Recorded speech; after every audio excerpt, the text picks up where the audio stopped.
Well, it's Sunday morning. You can't spell Sunday without sun, and that's why right. you're dressed in yellow. Well, you have to. I mean, you know, there's been so many days just full of doom and gloom. I feel it with the and clouds. cold temperatures But they're coming back. So right now we are looking at a beautiful sunrise, and Poplar Bluff, you're coming in at a crispy 26. Your winds are coming from the south, and they're going to continue to come from the south, and they're going to get stronger, and your temperatures are going to rise. And that's the case for everywhere else. So primarily our temperatures right now are into the upper 20s and lower 30s.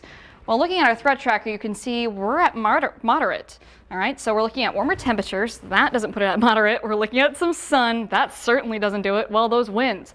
If you're out there right now, you're probably noticing some of those winds, especially if you are to the north. Those are going to be picking up, especially later this afternoon. I'll talk more about that.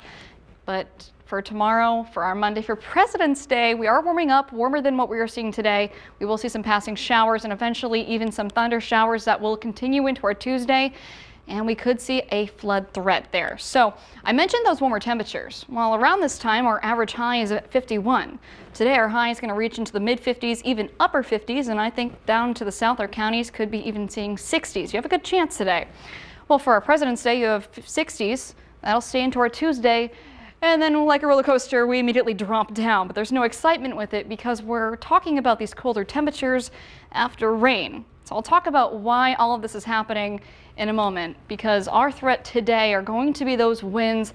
Yes, we're getting some nice southerly flow up to the north, so we're getting warmer temperatures, but those winds are going to be gusting at times near 40 miles per hour, especially north. So Mount Vernon, we're looking at you anywhere through these valleys here. You're looking at wind gusts up to 30 miles per hour.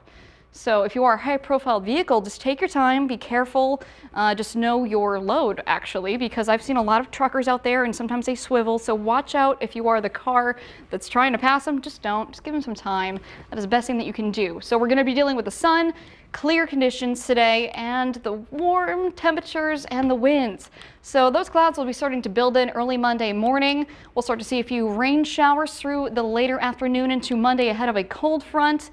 We are in the warm sector, so it is possible that we could start to see at least a few rumbles, hear a few rumbles of thunder, I should say.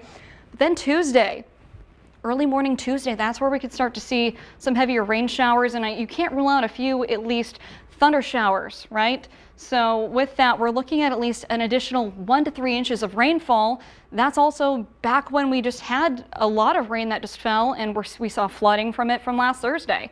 So this is going to cause some problems if we do end up with that additional 3 inches per se. Even an inch will do it. So we're already seeing National Weather Service in Paducah giving us a little bit of warning about some flood threats. Now after that goes through, the cold front moves through, temperatures are going to drop.